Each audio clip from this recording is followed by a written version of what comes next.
আমি কবির, একজন তরুণ ব্যক্তি। আমি আমার মামার বাড়িতে কাজ করতাম।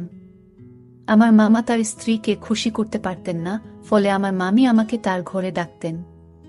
মামি আমার পাশে এসে শুয়ে থাকতেন লুকিয়ে, আমি জানতাম না, আর আমি তাকে আমার স্ত্রী মনে করে সারা রাত। মামি দেখতে অনেক সুন্দরী, যে কেউ তাকে দেখলে তার প্রেমে পড়তে চাইবে। আমার মামি আমার থেকে বয়সে বড় ছিলেন এবং আমাদের মধ্যে বেশি কথা হতো না। তিনি তার কাজে ব্যস্ত থাকতেন এবং মামার সাথেও কম কথা বলতেন। এক রাতে মামি আমাকে তার রুমে ডাকলেন। বললেন, কবির, আজ আমার শরীর ভালো লাগছে না, তুমি আমার পাশে শুয়ে থাকো। আমি তার রুমে শুয়ে পড়লাম। মামি লাইট বন্ধ করে দিলেন। এরপর আমি তাকে আমার মতো করে পেয়েছিলাম। কখনো ভাবিনি আমি তাকে এত কাছে পাবো। আমার গল্পগুলো তোমরা শুনো, কিন্তু সাবস্ক্রাইব করো না। দয়া করে গল্পগুলো ভালো লাগলে ভিডিওটি লাইক, শেয়ার এবং চ্যানেলটি সাবস্ক্রাইব করো প্লিজ। তখন আমি চাকরির খোঁজে ছিলাম, কিন্তু কোথাও কাজ পাচ্ছিলাম না। একদিন আমার বন্ধু সুরেশ বলল, আমার মামা শহরে থাকেন এবং আমি তোমাকে সেখানে চাকরি দিতে পারবো। আমি বেশি শিক্ষিত ছিলাম না, জানি ভালো চাকরি আমার দ্বারা হবে না। আমি চতুর্থ শ্রেণী পর্যন্ত পড়াশোনা করেছি, কিন্তু অল্প শিক্ষার কারণে ভালো চাকরি পাওয়া কঠিন ছিল। গ্রামের এখানে ওখানে ছোটখাটো কাজ করে কিছু টাকা উপার্জন করতাম, যা খুবই কষ্টকর ছিল। তখন মনে হলো শহরে গিয়ে কিছু কাজ খুঁজে দেখা উচিত। একদিন আমার বন্ধুর দেওয়া একটি ঠিকানায় গেলাম, যা তার মামার বাড়ির ছিল। সেই বাড়িতে গিয়ে দেখি আমার বস, যিনি আমার বন্ধুর মামা এবং আমি তাকেও মামা বলে ডাকতাম, মামা আমাকে একটি কাগজ দিলেন এবং বললেন, এই ঠিকানায় যাও। আমি যখন সেই ঠিকানায় গেলাম, দেখি সেটা এক ডাক্তারের ঠিকানা।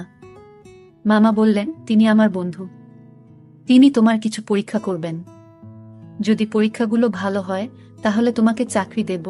মামা কথা শুনে আমি কিছুটা ঘাবড়ে গেলাম, কিন্তু ভাবলাম চেষ্টা করে দেখি। ডাক্তারের কাছে গিয়ে তিনি আমার কিছু পরীক্ষা করলেন এবং কিছুক্ষণ পর রিপোর্ট দিলেন। আমি বাসায় ফিরে মামাকে রিপোর্ট দেখালাম। মামা হাসতে হাসতে বললেন, তুমি দেখতে বেশ সুন্দর, তোমার চেহারাও ঠিক আছে, তোমার কাজ নিশ্চিত হয়েছে। এত সহজে কাজ পেয়ে আমি অবাক হয়ে গেলাম এবং ভাবতে থাকলাম, কিভাবে এত সহজে এই সুযোগ পেলাম। প্রতিবেদনটি ইংরেজিতে লেখা ছিল এবং চতুর্থ শ্রেণী পাস একজন ব্যক্তির পক্ষে এটি বোঝা সহজ ছিল না। যখন বাড়িতে এসে আমার স্ত্রীকে দেখালাম, তিনি বললেন, তুমি অযথা চিন্তা করছো। এই ধনী লোকেরা আমাদের মতো গরিবদের পরীক্ষা করিয়ে নিশ্চিত হতে চায় যে আমরা কোনো বড় রোগে আক্রান্ত আছি কিনা। তারা মনে করে চাকরদের মাধ্যমে রোগ ছড়াতে পারে। তার কথা শুনে আমার মন অনেকটা হালকা হলো। আমি যে চাকরিটা চেয়েছিলাম সেটা পেয়ে গেছি। সকালে কাজে যাওয়া শুরু করলাম, কিন্তু আমার চোখ প্রায়ই মামির দিকে আটকে যেত। তিনি ছিলেন অত্যন্ত সুন্দরী এবং মার্জিত মহিলা। তাকে প্রথম দেখার পর থেকেই আমি ভাবতাম, আমার স্ত্রী যদি এত সুন্দর হতো। আমি আমার মামির একজন সাধারণ চাকর ছিলাম, তার অর্থের কোনো অভাব ছিল না। তিনি আমাকে প্রতিদিন বাজারে নিয়ে যেতেন, কারণ তার কোনো সন্তান ছিল না। আমার মামা ও মামির মধ্যে কোনো ঝগড়া ছিল না, তারা খুব ভালোবাসায় দিন কাটাতেন। আমি মামিকে মনে মনে ভালোবাসতে শুরু করলাম। তাকে নিয়ে ভাবতে লাগলাম। একদিন বাড়ির পুরনো চাকর এলো। সে আমাকে অভিনন্দন জানিয়ে বলল, তুমি পরীক্ষায় উত্তীর্ণ হয়েছ, কিন্তু মনে রেখো, এই বস, যাকে তুমি মামা বলে ডাকো, খুবই কঠোর। এই কথা শুনে আমি ঘাবড়ে গেলাম এবং ভাবতে লাগলাম, যদি আমাকে চাকরি থেকে বের করে দেয় তাহলে আমার কি হবে। সে চলে যাওয়ার পর আমি মামা মামিকে খুশি রাখার জন্য আরো মনোযোগী হলাম, কারণ এখন আমার চাকরিটা চলে গেলে এখন আর কোনোভাবেই চাকরি পাবো না। তাই আমি এই চাকরিটা মন থেকে করতে লাগলাম।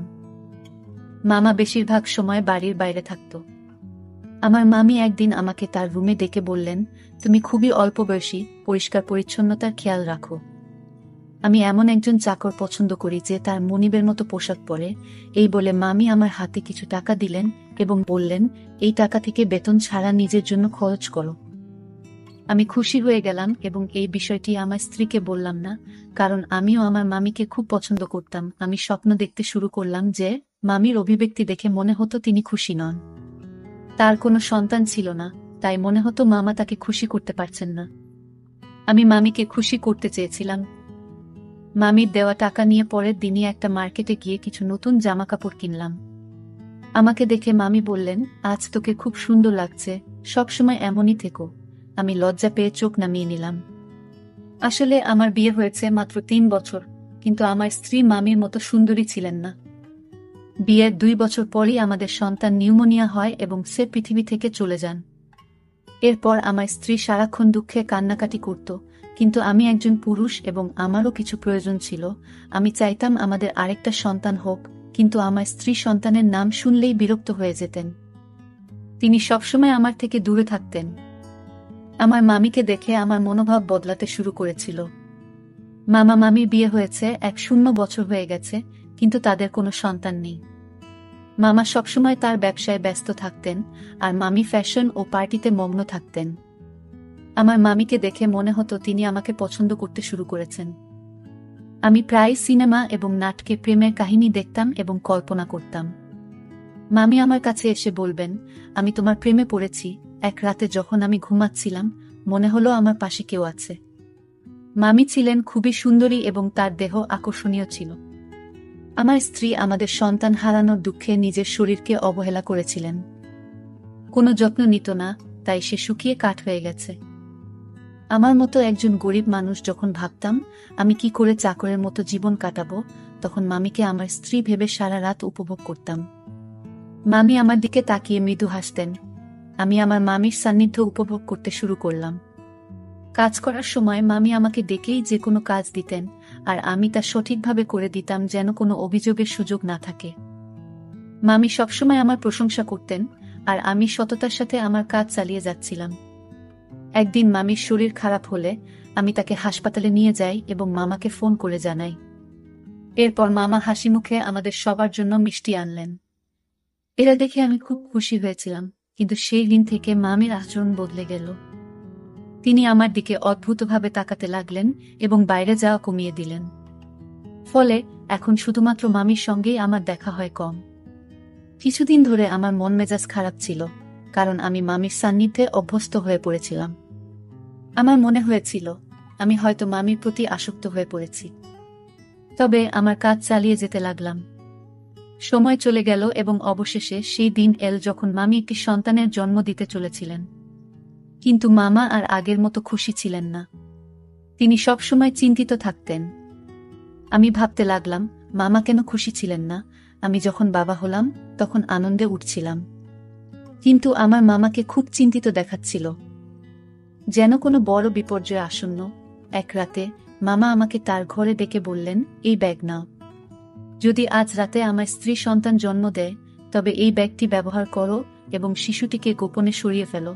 আমি কখনো মামার কোনো নির্দেশ নিয়ে প্রশ্ন করিনি, তাই সেদিনও কিছু বললাম না, কিন্তু আমার মন খুব অস্থির ছিল।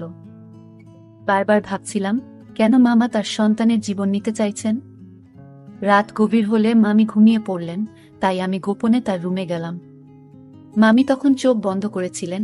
আমি মনোযোগ দিয়ে তার দিকে তাকালাম। মামির মুখে সেই চিরচেনা সৌন্দর্য দেখে আমি মুগ্ধ হলাম, কিন্তু আমার অবস্থান মনে করে মামার কথা মেনে নিলাম। মামার নির্দেশ অনুযায়ী কাজ করার জন্য তিনি আমাকে টাকা দিতেন। আমি গোপনে মামার দেওয়া ব্যাগটি তুললাম আর বাচ্চাটিকে ঢুকাতে শুরু করলাম।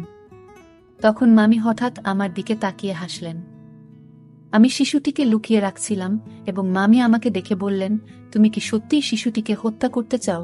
মামি আমাকে জিজ্ঞাসা করলেন, তুমি কি তোমার মামার নির্দেশে এসব করছো? আমি চমকে উঠলাম এবং বললাম, তুমি এটা কি বলছো? মামি বললেন, তোমার চাচা এই শিশুটিকে মেরে ফেলতে চায় কারণ সে ভয় পায় যে এই শিশু তার নয়। তার কথা শুনে আমি স্তব্ধ হয়ে গেলাম। আমি অবাক হয়ে ভাবতে লাগলাম, এত কিছুর পরও এটা কিভাবে সম্ভব? মামি বললেন, তোমার মামা সন্দেহ করছে যে এই শিশু তার নয়, তাই সে এই কাজটি করতে বলেছে। সে এই শিশুটির বাবা নয়, তুমি এর বাবা। এই কথা শুনে তাকে বললাম, তবে তুমি কেন বলছো আমি এই শিশুটির বাবা? আমি এই কথা শুনে স্তব্ধ হয়ে গেলাম। আমি বললাম, আপনি কি চান আমি এই শিশুটিকে বাঁচিয়ে রাখি? মামি হাসলেন এবং বললেন, এই শিশুটিকে জঙ্গলে ফেলে দিও না, কারণ এই শিশুটির বাবা তুমি। আমি আরো বিভ্রান্ত হয়ে গেলাম, কারণ মামি বলছিলেন যে তিনি কখনো আমাকে স্পর্শ করেননি। তার কথাগুলো শুনে আমার মনে হলো আমি যেন স্বপ্ন দেখছি। আমি সোফায় বসে ভাবতে লাগলাম, এত সুন্দর একজন মহিলার সাথে, যাকে আমি মামি বলে ডাকি, এমন কিছু ঘটেছে কি? আমি মামিকে জিজ্ঞেস করলাম, আপনি এত সুন্দরী, কিন্তু কেন এমন করলেন? মামি বললেন, আমি খুব সুন্দরী, কিন্তু আমার পরিবার খুব গরিব ছিল, তাই আমি তোমার মামার সাথে দেখা করতে এসেছিলাম। তোমার মামা মতো ধনী হওয়ার ইচ্ছা ছিল, তাই আমি তাকে বিয়ে করি।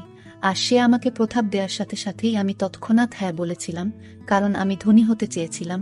আমার বাবা মাও তোমার মামার সাথে বিয়ে করতে রাজি হয়েছিলেন। কিন্তু বিয়ের কিছুদিন পরেই জানতে পারলাম তোমার মামার সন্তান হওয়ার সামর্থ্য নেই। অনেক চিকিৎসা করানোর পরও কোনো ডাক্তার তাকে সুস্থ করতে পারেনি। তিনি মা হতে চেয়েছিলেন এবং এর জন্য তিনি যা করতে প্রস্তুত ছিলেন।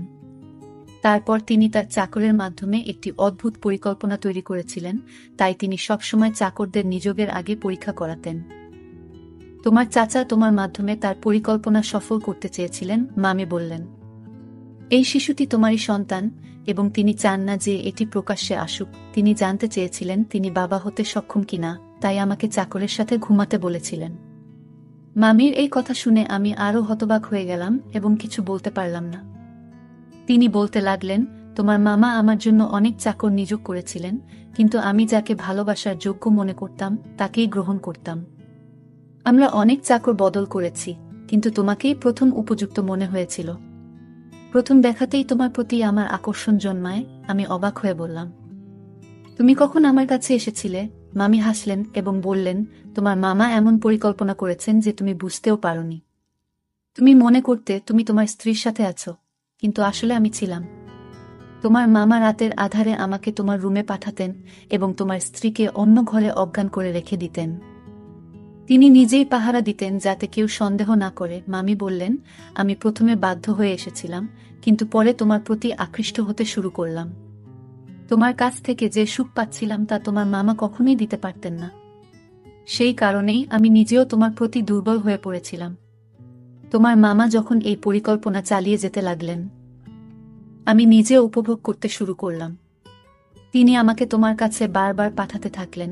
তিনি আরও বললেন, আমি গর্ভবতী হলাম এবং তোমার মামা আমাকে ভোরের অন্ধকারে ঘরে ফিরিয়ে আনতেন যাতে কেউ কিছু বুঝতে না পারে। এভাবে তোমার মামা তার সন্তান হওয়ার আশা পূর্ণ করতে চেয়েছিলেন এবং আমি নিজেও অজান্তে সেই পরিকল্পনার অংশ হয়ে পড়েছিলাম। কিছুদিন পর সে তার পরিকল্পনায় সফল হয়েছিল। ডাক্তার আমাকে জানিয়েছিলেন যে আমি মা হতে চলেছি, যা তাকে অত্যন্ত খুশি করেছিল। আমি বিস্মিত হলাম যখন শুনলাম সে ডাক্তারের কাছে মিথ্যা বলেছে। কেউ কিভাবে তার বউকে এমনভাবে ব্যবহার করতে পারে? তারা দুজনেই আমাকে টাকা দিয়ে তাদের খেলনা বানিয়ে ফেলেছিল, যা আমার মোটেই ভালো লাগেনি। তখন আমার মামি তার কথাবার্তায় ব্যস্ত ছিলেন। আমি তখন বুঝতে পারিনি যে আমি কি ভাবছিলাম, তবে মামি আমাকে বলেছিলেন, তোমার মামার পরিকল্পনা ব্যর্থ হয়েছে যখন তার একটি ছেলে হয়েছিল, কিন্তু তিনি একজন উত্তরাধিকারী চেয়েছিলেন। সে তার বন্ধুকে নিয়ে অন্য দেশে পালিয়ে যায় আর আমাকে বলে, এখন আমার কোনো সম্পত্তি নেই, আমার সব ব্যবসা শেষ। সেই শিশুটিকে আর সে চায় না। আমি বলেছিলাম, আমি তোমার বউ দাসী নই যাতে তোমার ইচ্ছে মতো চলি। আগে তুমি আমাকে একটা চাকরের সাথে ঘুমাতে বাধ্য করেছিলে যাতে সবাই জানতে না পারে তুমি বাবা হতে পারো না, আর এখন বলছো এই সন্তানের দরকার নেই। মনে রেখো, আমি তোমাকে তালাক দেব, কিন্তু শিশুটিকে মারতে দেব না। আমি বিশ্বাস করেছিলাম যে শিশুটিকে সে আর খারাপ বলবে না, সে তার সন্তানকে পুরোটা দেখাবে। কিন্তু আজ যখন সে বলল এই শিশুটিকে হত্যা করার পরিকল্পনা করেছে, তখন নিশ্চিত হলাম যে তার বুকের হৃদয় নেই, পাথরের মতো কঠিন। মামির এই কথা শুনে আমি তাকে গিয়ে বললাম, আমি এসব জানতাম না। যদি এটা অন্য কারোর বাচ্চা হতো, আমি জঙ্গলে ফেলে দিতাম না। আমি বললাম, এখন এসবের পরোয়া করি না। তুমি তার মা, তুমি নিজেই তার যত্ন নেবে। এ কথা বলে আমি চলে যেতে লাগলাম। তখন মামি আমাকে থামিয়ে বললেন, এটাও তোমার সন্তান, তুমি তার পিতা, তাই এর সুরক্ষার দায়িত্ব তোমারও সমান। আমি হাসি দিয়ে বললাম, এই সন্তান আমার, তাই তুমিও আমার স্ত্রী হয়েছ। এই কথা শুনে মামি মুচকি হেসে বললেন, ধন সম্পদের লোভে আমাকে অন্ধ করে দিয়েছে, তাই এমন একজন খারাপ লোককে বিয়ে করেছি যে তার সম্মান বাঁচানোর জন্য তার স্ত্রীকে চাকরের কাছে পাঠিয়েছে। আর যখন আমি তার সম্মান রক্ষা করেছি, সে আমার সন্তানের প্রাণ নিতে চেয়েছিল এবং বলেছিল যে এই শিশুটি হতভাগ্য। যখন ব্যবসা ব্যর্থ হয় এবং সমস্ত টাকা হারিয়ে যায়, তখন সে আমাদের সন্তানের প্রতি অখুশি হতে শুরু করে এবং শিশুটিকে জঙ্গলে ফেলে দেওয়ার সিদ্ধান্ত নেয়। এইসব জানার পরেও আমি এমন লোকের সাথে থাকতে চাই না। আমি মামুর দিকে তাকিয়ে জিজ্ঞেস করলাম, এই সন্তানের জন্য আপনি কি একজন নিজ চাকরের সাথে থাকবেন? মামি বললেন, আপনি গরিব হতে পারেন, কিন্তু আপনার মন অনেক বড়। তাই আমি আপনাকে বিয়ে করতে চাই, যাতে আমাদের সন্তান বেঁচে থাকে এবং ভালো জীবন পেতে পারে। মামি আমাকে জানালেন তিনি তার মামার থেকে ডিভোর্স পেয়েছেন এবং আমরা একই বাড়িতে সুখে থাকতে শুরু করি। মামি সেই বাড়িটি আগেই তার নামে পেয়েছিলেন। কিছুদিন পর যখন আমার স্ত্রী বিষয়টি জানতে পারেন, তিনি আমাকে ছেড়ে চিরকালের জন্য তার বাবা মায়ের বাড়িতে চলে যেতে চান এবং তালাকের প্রক্রিয়া শুরু করেন। কিন্তু মামি যখন পুরো ঘটনা আমার স্ত্রীকে জানালেন, আমি তাকে অনেক বুঝিয়ে শান্ত করি। অবশেষে আমি আমার দুই স্ত্রীর সাথেই সুখে সংসার করতে শুরু করি এবং আমরা সবাই মিলে সুখে থাকি। আজ আমি খুব খুশি, কারণ আমি জানতাম না যে আমার জীবন এত সুন্দর হবে। গল্পটা কেমন লাগলো জানাতে ভুলবে না। আরও মজার মজার রোমান্টিক গল্প শুনতে চাইলে ভিডিওটি লাইক, শেয়ার এবং চ্যানেলটি সাবস্ক্রাইব করতে এবং বেল আইকনটি ক্লিক করতে ভুলবে না। ধন্যবাদ।